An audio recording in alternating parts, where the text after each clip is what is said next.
El cuerpo humano.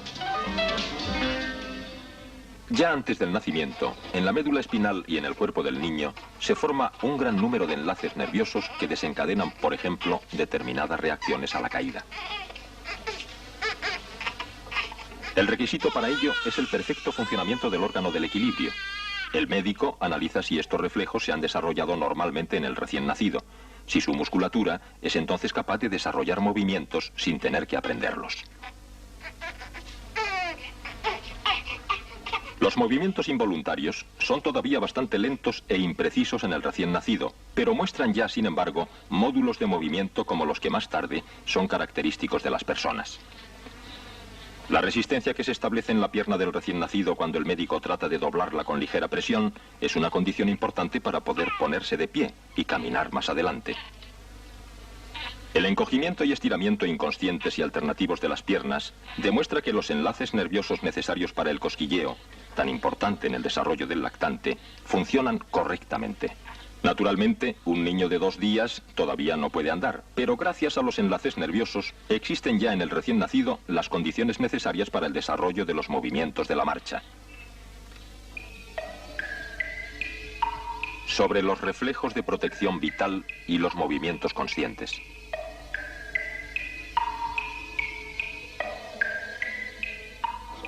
En el transcurso de su vida, el hombre aprende una serie de desarrollo de movimientos.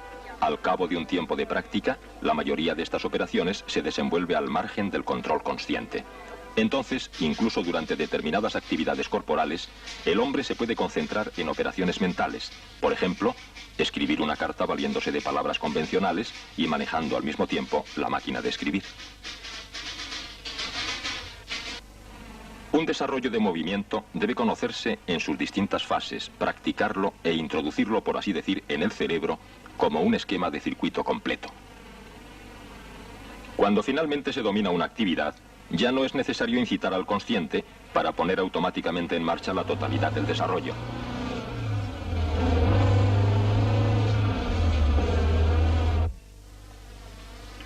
También las maniobras repetidas diariamente llegan a hacerse muchas veces tan obvias que, por ejemplo, no es necesaria siquiera una mirada de control para no verter el té y el azúcar fuera de la taza durante la lectura del diario matutino, siempre que todo se encuentre en su lugar de costumbre.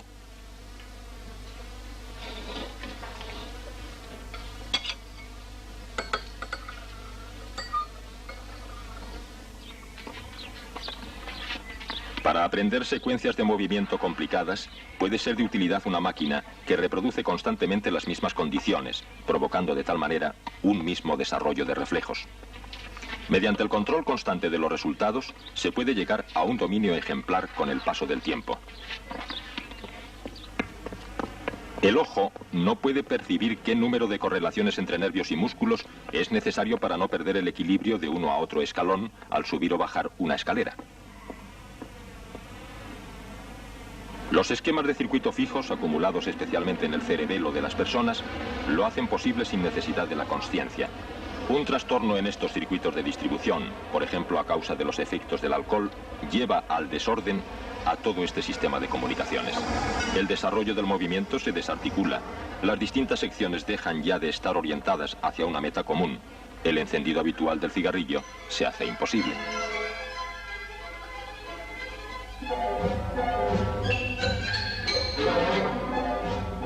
El bailarín, secundado por la música, puede utilizar un esquema de distribución interno ampliamente desarrollado y producir con su cuerpo una serie de expresiones.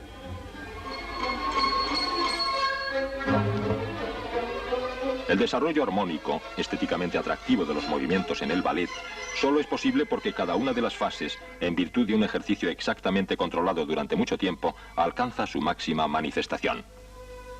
El componente de todos los movimientos que realizamos son reflejos propios, tales como los que se pueden observar fácilmente en muchos músculos.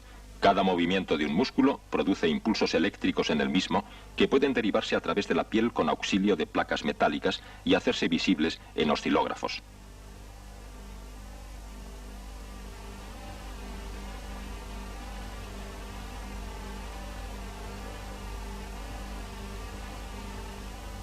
Con un ligero golpe se estimula el tendón situado debajo de la rótula. Al cabo de un tiempo breve, exactamente establecido, se contrae entonces el músculo. La desviación del oscilógrafo lo demuestra.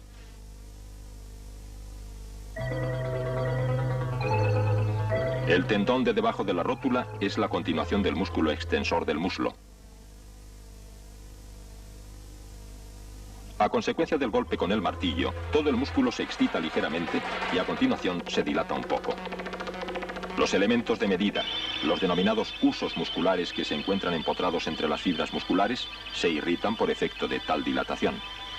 Se aprecia claramente el nervio plástico y debajo, en sección, las fibras musculares. Al lado, como un glomérulo suelto, la terminación nerviosa.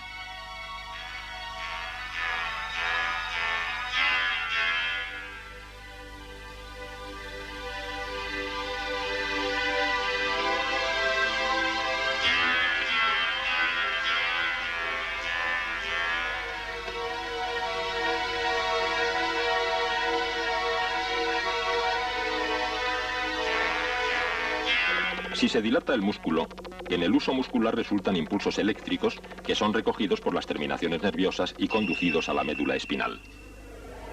Y precisamente cuanto más intensa es la dilatación, tanto más rápidamente se suceden estos impulsos. De esta manera se comunica a la médula espinal la tensión existente en el músculo. Fibras nerviosas de conducción particularmente rápidas llevan estos mensajes a la médula espinal en centésimas de segundo. La médula espinal como modelo. Se aprecia la sustancia gris con una conformación de mariposa que destaca claramente de la blanca. En esta sustancia gris desembocan las fibras nerviosas de los husos musculares. Aquí se encuentran con células nerviosas unidas entre sí por medio de cordones nerviosos. Un cúmulo de las denominadas células internerviosas, con muchas fibras nerviosas cortas, hace posible que una información análoga de un músculo pueda provocar los efectos más variados, según las informaciones adicionales de que se disponga, procedentes de otros músculos o del cerebro. Si el estímulo que llega a la sustancia gris es lo suficientemente enérgico, las células nerviosas afectadas emiten impulsos que estimulan los músculos y los hacen contraerse. De que los impulsos resultantes lleguen en el sentido previsto, se ocupan las llamadas sinapsis, puntos de contacto entre los nervios, conforme al sistema de vía única, para que en la transmisión de informaciones exista un orden y el impulso no pueda tender, por ejemplo, a un objetivo erróneo. En el extremo engrosado en forma de bulbo de las fibras nerviosas se encuentran unas sustancias químicas que se agitan a efectos del impulso de llegada en el espacio entre el bulbo y la célula nerviosa. De esta manera se excita la célula nerviosa incidente. Con suficiente estimulación, en la célula se produce un impulso propio. La sustancia que dispara este proceso es de muy breve duración, de forma que para cada nuevo impulso que llega, se debe verter nueva sustancia para poder excitar de nuevo a la célula limítrofe. El impulso propio, disparado en la célula nerviosa correspondiente, llega entonces a través de la fibra nerviosa larga de la médula espinal hasta el músculo. Allí se divide la fibra nerviosa en varios terminales individuales que, de esta forma, alcanzan respectivamente distintas células musculares.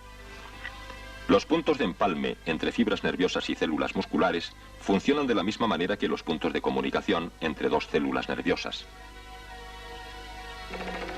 El impulso eléctrico que llega a través de la terminación nerviosa hace que la célula muscular se contraiga. Después de una estimulación, cada célula muscular se debe relajar para que vuelva a poder contraerse. De los muchos miles de células musculares de un músculo, durante un movimiento solo se excita siempre una parte de las fibras musculares, relajándose la otra parte. La alternancia entre excitación y relajamiento se manifiesta para el observador exterior como un proceso de desarrollo aparentemente continuado. En la posición aparente de reposo del cuerpo de pie, trabaja en realidad una serie de músculos para neutralizar la fuerza de gravedad del cuerpo. Si la tensión de los músculos extensores del cuerpo no basta, normalmente es mayor que la tensión en los músculos flexores, entonces la persona ya no puede soportar su propio peso y cede sobre sí misma. En la marcha, las circunstancias son más complicadas. La tensión debe cambiar rítmicamente en los músculos tensores y flexores, y precisamente en las dos mitades del cuerpo, respectivamente contrapuestas.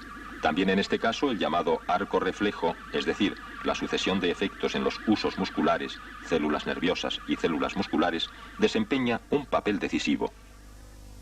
El desarrollo de excitaciones en el arco reflejo puede desencadenarse también desde el interior.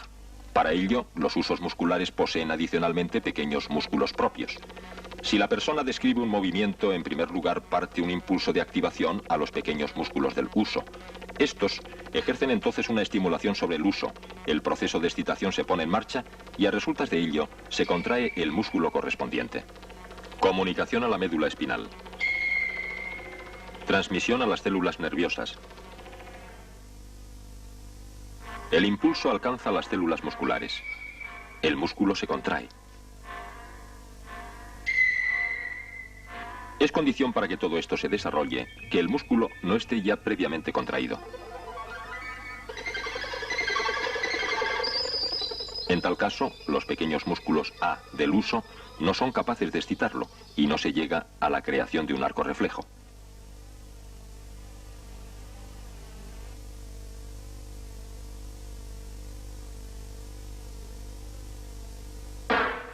Para que el hombre pueda reaccionar de manera rápida y concorde en diferentes situaciones de la vida, se reúnen muchos reflejos en un desarrollo funcional y más complicado de reacciones, por ejemplo, para eludir un peligro o evitar el dolor.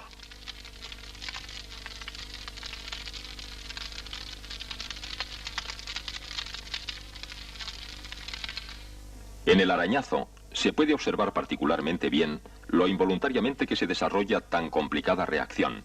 El hombro, el brazo, la mano, los dedos intervienen directamente y el cuerpo entero puede actuar en un reflejo así coordinado. Las distintas células nerviosas de la médula espinal se enlazan recíprocamente mediante el entramado de sus fibras. El importante número de células nerviosas que aquí se encuentran estrechamente unidas en la médula espinal constituye una especie de central de proceso de datos. Esta central de procesos se ocupa también de que en la alternancia de músculos de funcionamiento recíprocamente contrapuesto, por ejemplo, los músculos flexores y extensores del muslo, no se produzca una lucha de competencia peligrosa. Las células nerviosas más excitadas ocasionan a través de una intervención una inhibición de una parte de las células nerviosas, de forma que solo pueden ser emitidos impulsos disminuidos sobre el músculo de funcionamiento contrapuesto. Un corte a través de la médula espinal. Se aprecian claramente fibras que unen entre sí las células nerviosas, precisamente entre las dos mitades y también de mitad a mitad, esto es, de izquierda a derecha y a la inversa. Al mismo tiempo, cientos de miles de células nerviosas establecen comunicaciones de abajo a arriba y a la inversa. Solo la cooperación de los empalmes transversales y longitudinales hace posible un mando funcional de los movimientos, importante en parte, también sin influencia del cerebro.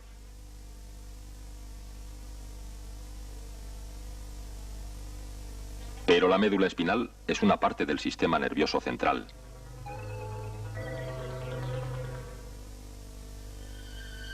Está subordinada al cerebro. Los movimientos desarrollados de modo no reflejo, por ejemplo, los movimientos conscientes, son disparados por el cerebro. Las células nerviosas de la corteza gris dirigen además las órdenes a las células nerviosas de la médula espinal. Una determinada zona del cerebro coloreada aquí de oscuro, la denominada sección cortical motriz, es un puesto de mando para tales movimientos conscientes.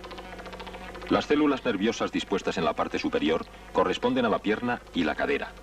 Son relativamente pocas células nerviosas que excitan una gran masa muscular, pero son suficientes, ya que los movimientos de pierna y cadera no son excesivamente diferenciados. Las células nerviosas situadas en la parte central se encargan del sector de los brazos. Aquí se necesitan más células nerviosas que se ocupen del control para los movimientos escalonados. Para el mando de los movimientos extremadamente finos de mano y dedos, son necesarias numerosas células nerviosas. Este gran aparato de control permite un máximo de movimientos delicadamente escalonados. La habilidad de sus manos fue la condición del desarrollo cultural y del avance técnico del hombre.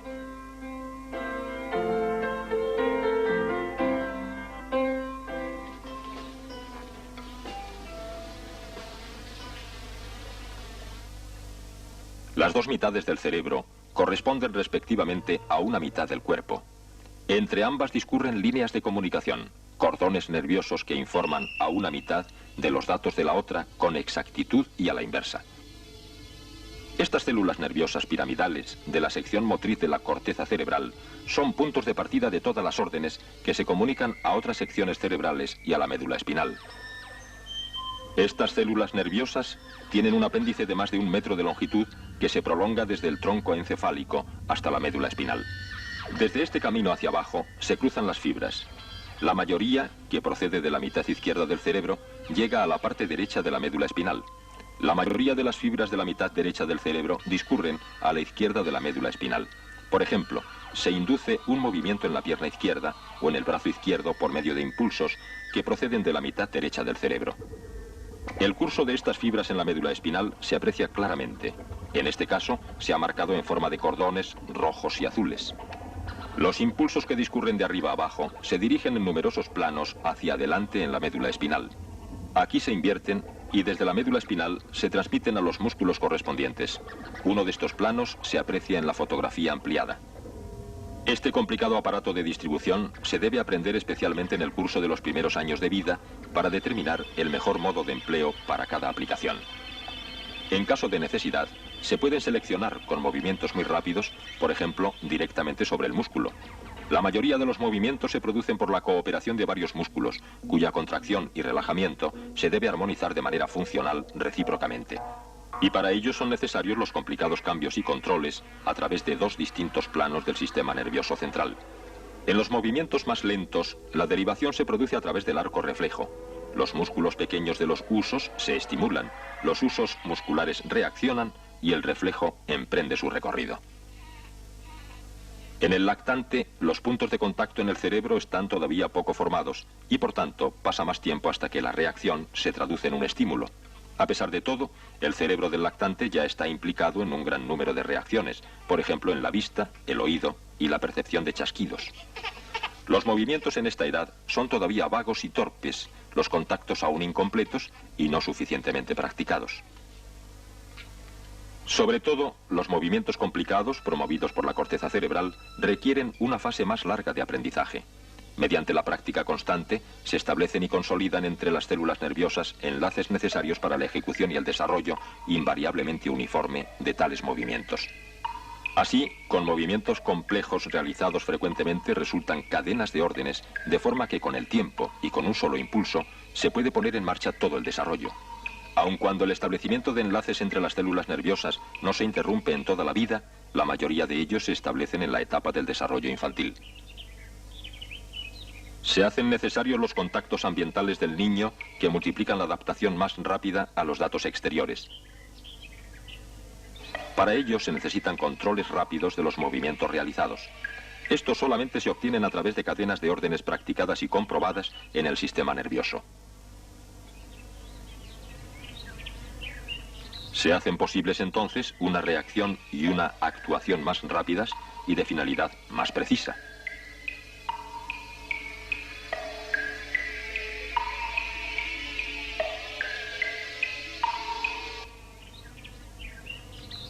A cada paso del niño entra ya en juego una serie de reacciones para que se mantenga el equilibrio.